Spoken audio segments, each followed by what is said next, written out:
an African proverb that says, if you want to go fast, go alone. But if you want to go far, take others with you. And with this, in this moment in time, we have to go far. We can't go fast. We have to go far. And that's why we're rallying. As I reflect on the past week, I've been filled with a lot of grief and mourning over what I've witnessed, and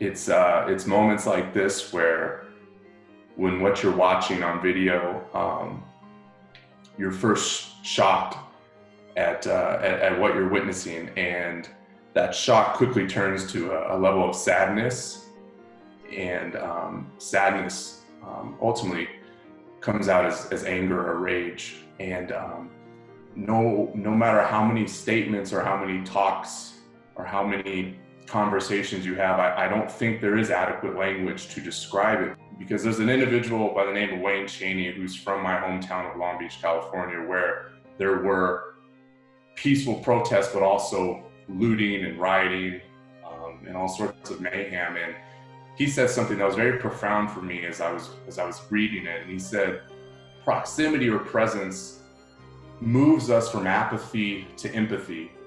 And empathy allows us to engage in quality engagement. And with quality engagement, we might achieve equity. And there's a number of things that people in this moment in time are trying to ask. What is it that we do? And simply, just that you would probably do with anybody who's mourning over something, there's an offering that needs to be made simply of presence and proximity.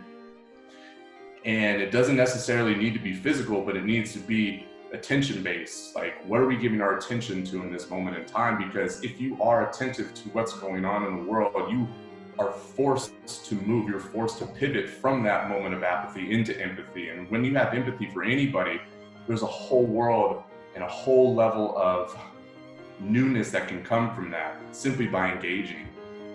And for me, even as a person of color, I still have to make sure that I am offering my presence for people who have gone through injustices and discrimination and marginalization far beyond whatever I have in my own experiences of my life. And that's something that it's hard for me as a person of color to admit, because I'm mixed. And while I have experienced the discrimination or the racial profiling that a lot of my full Black brothers and sisters have, there's still, I know that degree does not even match what they go through.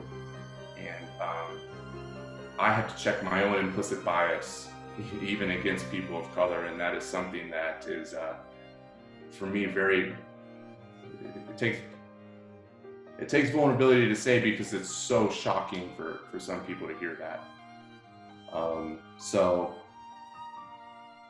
I could talk all day again, because I'm trying to capture the essence of the moment here, and I'm trying to give what I feel would be necessary to say. But at the end of the day, I don't have the answers for it. I simply have an offering of, here I am, and I want to talk about it, and I want to learn too, even as a person of color in this moment in time. My name is Landry Fields. I've been with the San Antonio Spurs for 4 years now.